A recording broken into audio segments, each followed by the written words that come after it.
What's up guys, Blade Master here, going to be bringing you round 1 game 1 between Silverwind and Mr. Chaplin from the from the Bear Clan. Now this is going to be pretty interesting because both the players have decided to pick pretty powerful factions for game 1, round 1, considering that you can't choose the same faction again. They're going to be making use of pretty powerful factions pretty early on in the game, so that could possibly affect how the winner progresses in the tournament and how well he can possibly do in the rest of the stages. So Silverwind was at the top of the bracket. He decided to go with Pontus on Armavir, which is a pretty nice combo. But Pontus, I'm starting to like Pontus more and more as a strong faction in unit ban. They just have a lot of variety in their roster, which kind of makes them as a pretty powerful faction. Mr. Chaplin, on the other hand, decides to go with Galatia. Now, can't really see where Galatia is. Okay. Is Galatia here? Oh, there it is. Galatia is over here. You can see a couple of them. Most of them hidden in the trees. So, Pontus on Armavir, Galatia on Armavir. Galatia, not really a very strong faction under the unit ban rules, but it all depends on if Silverwind decides to ban the correct units. But before that, of course, Mr. Chaplin, being at the bottom of the bracket, has the chance to ban 2 units of Pontus, and he did exactly that. He banned the Side Chariots, and he banned the Noble Blood Cav. Yeah, he banned the Noble Blood Cav and the Side Chariots for Pontus and for Silverwind, which is a pretty good set of bans. But so this is what I would think if I was Galatia. If I was Galatia, I'd probably know that. Woo, damn. So if I was Galatia, I would probably know that Galatian Legion is there. They're about to get banned to shit. You know, like Galatian Legionaries are the single strongest unit for Galatia, and definitely the main reason why or how Galatia would win a match. So I would know that I would be getting super crippled by getting my Galatian Legionaries out of the picture. That said, they still have decent tools in their roster in the Galatian Raiders. So possibly instead of banning the Noble Blood Cav, what I might have done is just remove the mercenary Scythian horse archers. That way Pontus probably wouldn't be able to bring, like, mercenary horse skirmishers he could bring, but why would he ever bring that against Galatia, you know? So I would have possibly just banned mercenary Scythian horse archers, and then I would have brought 4 Galatian Raiders, and then a couple of mercenary Cappadocian Cav, and then I'd have a pretty decent melee cavalry component, and I'd also have a huge advantage in my skirmish cavalry category. So, on the other hand, Silverwind decided to ban Galatian Legionaries, of course, and he decided to ban Naked Swords. I personally would have banned Galatian Legionaries and the Galatian Swords, because I don't think, first off, Naked Swords won't do very well in a wooded map, because their charge bonus will be affected by the forest there, so their charge bonus will be lower. And second is Pontus, especially now that I as Pontus know that my foot skirmishers have not been banned, I can easily just destroy the Naked Swords if Galatia chose to bring them. That said, Galatia has a huge problem now. They have a massive hole in their roster with the lack of Galatian Legionaries. So what I personally would have done is bring a lot of the Galatian Noblemen, because the Galatian Noblemen, they are not the greatest unit. They are very expensive, but they are just tanky enough and strong enough in melee to destroy the melee infantry line that Pontus can bring, which would be the Pontic Swordsmen and the mercenary Naked Swords themselves. So bringing like 4 or 5 of those Galatian Noblemen, and then pairing them up with like at least 5 Galatian Swords, I would still have a pretty strong infantry corps, and we all know that the infantry corps is what wins you the game in Total War Rome 2. So let's see, we don't know what exactly Galatia has brought. So for now, let's take a look at what Pontus has brought. Silverwind, 3 Eastern Slingers, it looks like. Par for the course. Good slingers, good units in general. He's got 1 Thureos Spear on each flank, it looks like. He's got a main line of 4 Pontic Swordsmen, backed up by 4 mercenary Naked Swords, and then finally he's got 4 Cappadocian Cav. This is why the the exclusion of Noble Blood Cavalry is not the strongest ban, because there are no mercenary Cappadocian Cav. It's just regular Cappadocians for Pontus, and they can bring as many of them as they want. And then we've got 1 Pontic Royal Cavalry General and a couple of mercenary Scythian Horse Archers. So we can see the 4 Celtic Slingers of the Galatians are firing uphill onto one Eastern Slinger. The Eastern Slinger is trying to destroy the Levy Freeman, who will take some damage, but they have good shields. They have okay shields. They are in the forest, so yeah, it's not the most cost-effective trade for the Eastern Slingers. Pulling back the Thoria Spears, the Galatian Raiders need to be really careful. They have very low armor, and they've already taken some damage from those Scythian Horse Archers, and now they're taking even more damage from the Thoria Spears. So good choice bringing the 2 Thoria Spears. Might be a bit of overkill. Whoa. Of course, this is just Blade Master tradition. Hold on, you guys. Right, and we're back. Sorry. Honestly, I shouldn't even be saying sorry at this point. You guys should be used to it. This is just one of those things. One of those, you know, unique little quirks that separate that separate my channel from the rest. Oh man, how pathetic am I? Trying to make the shittiness of my channel prove to be one of its unique features. Oh god, that's desperate. That's a low point. Eastern Slingers taking shots from the Celtic Slingers. The Eastern Slingers, you know, I personally wouldn't want them to take too much damage here, but there's really nothing much that Silverwind can do at this point. He definitely wants the skirmish engagement to continue, because he is getting downhill shots. That said, it's not a cost-effective trade for him at the end of the day. As for the general strength for this Pontic army, will it be able to defeat a Galatian army without Galatian Legionaries and Naked Swords? I think so. I might have brought maybe one more Pontic Royal Cavalry, because those guys can whoop ass. But on the other hand, I probably would have been afraid of you know, Galatian Nobleman spam from the Galatian player.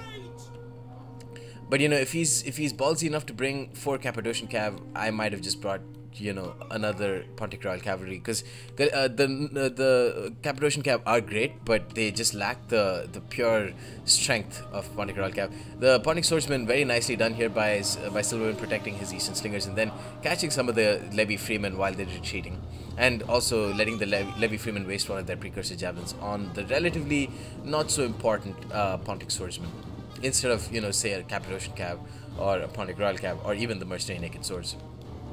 But the Levy Freemen are coming in for seconds, get a second javelin volley off on the Pontic Swordsman. The Pontic Swordsman as well wasting some of their more precious precursor javelins on the Levy Freemen, and just by that it seems like the Levy Freemen have kind of made themselves useful, even though they were not really used very optimally. Kind of a rushed deployment. Pontic Swordsman at the end of the day took like 15 casualties, mostly from friendly fire. So yeah, you can probably say that the Levy Freemen themselves accounted for like 12 of those kills, which is okay, I guess. So now Eastern Slingers pulling up in front. Still can't see a lot of the army, which is, I guess, a boost for Galatia. But as we were saying before, yeah, I would say this Pontic army has what it takes to defeat a Galatian army without Galatian Legionaries and Naked Swords. But that said, you know, it just depends. Like the Galatian army with 4 or 5, or at least 3 or 4 Galatian noblemen can win. And if Silverwind doesn't protect his slingers, the Galatian Raiders can make themselves very useful, and baiting out some precursor javelins like the boss that they are before pulling away. So yeah, a lot of the precursor javelins out for the first line. Of course, there are 4 more precursor javelins that the Galatians need to be worried about. Not to mention huge amounts of javelins from the Thoria Spears on the flanks. And then we're not even counting the Scythian Horse Archers. And then we're not even counting the Eastern Slingers. So basically, yeah, he's just got a shitload of missiles to worry about still. As for now, just a tiny little bit of pussyfooting going on so far. Neither of them really wants to advance. I can see why Silverwind wouldn't want to take the engagement in the forest, because of course he's got Naked Swords himself. The Pontic Swordsman taking a bunch of damage, 87 men left after taking a lot of damage from the Celtic Slingers. Celtic Slingers being chased away by Galatian Swords. You can start to see some of the men now, but 4 Celtic Slingers, as we mentioned, a couple of Levy Freeman, one of them who's dead. One of the Galatian Raiders starting to fire the Cappadocian Cav. This is exactly what the Galatian Raiders would want to have happen to them. Cappadocian Cav, heavy melee Cav, will never be able to chase off the Galatian Raiders. Here, Pontic Swordsman charged at Levy Freeman, and here the Galatian Swords is going to charge into the Pontic Swordsman with support from one Galatian Spear. Here, Levy Freeman charging it to throw a spear. Perfect. He needs to charge in with rear charge with his Noble Bloodcav right now. The Celtic Slingers, though, about to get charged at by Pontic Swordsmen, but then they're going to serve as bait. The Galatian Swords are about to get a free charge onto Pontic Swordsmen, going to make themselves very cost effective in that trade.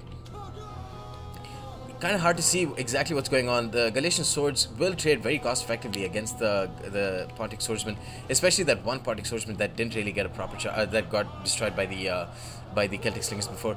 Pontic Swordsman here, 112 kills.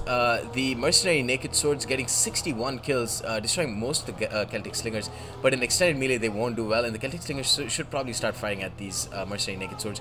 The Pontic Swordsman almost dead. The Galatian Swordsman, 35 kills. They've all got a single XP chevron put onto them earlier in this match. The Noble Horse, I think 3 Noble Horse have been brought. And they're mostly engaged with the Cappadocian Cav, including 4 Noble Horse, including Noble Horse General. The Thoria Spear just got charged at over here by the Noble Horse. They've gotten 48 kills because these guys are only medium in mass. But the Mercenary Naked Swords are going to come into support, and with their pretty heavy... actually, no, they don't have great melee attack or weapon damage. They won't really do well in supporting cavalry engagements. These Noble Horse will not trade very cost effectively at all with the Cappadocian Cav. Noble Horse cost a lot of money, and the Cappadocian Cav are about like 300 talents less expensive, but with the extra bonus versus large, they will do a lot of damage to the Noble Horse, which is precisely a reason why people don't bring Noble Horse. Here, the Pontic Royal Cav General just charged into Noble Horse. Depending on how well that charge went, I think the Pontic Royal Cav can decimate this Noble Horse. It looks like it went pretty effectively. Oh my god, look at those Noble Horse dying so quickly. Here, Cappadocian Cav getting caught by Galatian Spears. Will do very well there, will trade very cost effectively, but the main line is sort of crumbling, is basically almost destroyed.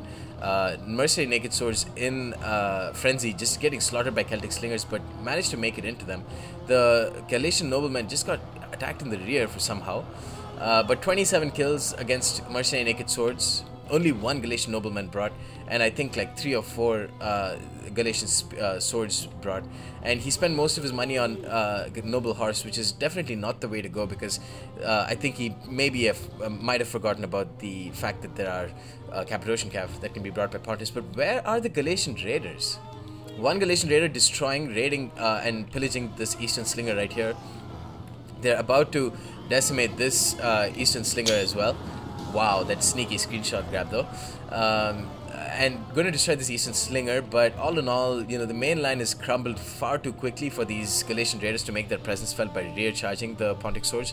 So yeah, that's not really going to do too much. 83 kills from this Galatian Nobleman. What did I tell you guys? Against cheap swords and shitty swords like the Pontic Swordsman, they will really make their presence felt, which is why I think it's sort of bringing Noble Horse, which won't trade cost effectively against either the Pontic Royal Cav, which, oh my god, the Pontic Royal Cav though just slaughtered this Noble Horse, and the Cappadocian Cav of course will trade very cost effectively against the Noble Horse. Why fight fire with shittier fire, with shitty barbarian fire? Why not fight fire with the strength that you have, which is the Galatian Nobleman?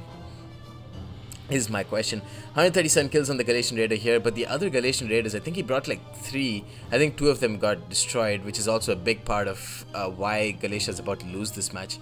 This Galatian Nobleman proving to be very strong and very tanky, but the rest of the army for Galatia has basically decimated. So let's go ahead and put this in you know, unit cam and get some cheeky screenshots as well.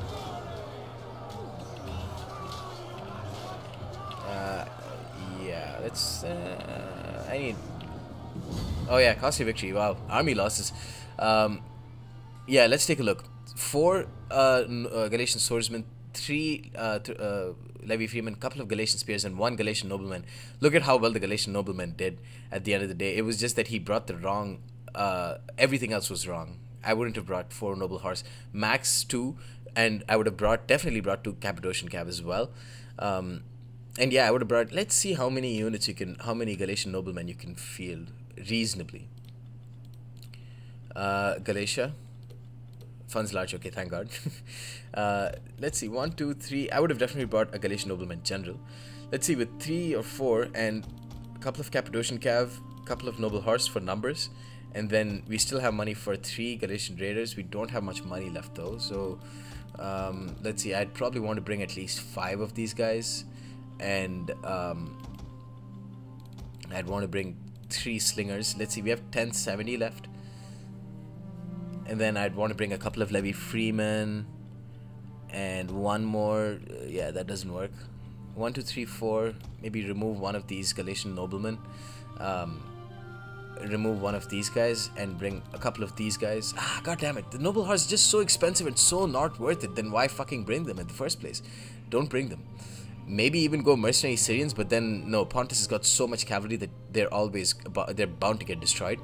So then maybe bring 1, 2, 3, 4 Galatian noblemen. We've got a couple of Levy Freemen to help support the mercenary Cappadocians, and then I'd probably bring a couple of Galatian spears, because you know I would remove a couple of Levy Freemen, bring 1, 2, 3, 4, 5, 6, and then bring 1 Galatian spear and 1 Levy Freeman.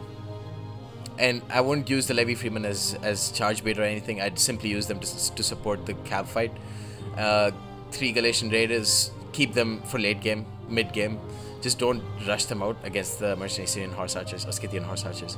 So yeah, I think the 4 Galatian noblemen would probably win you the game, especially along with 6 Galatian swords supporting.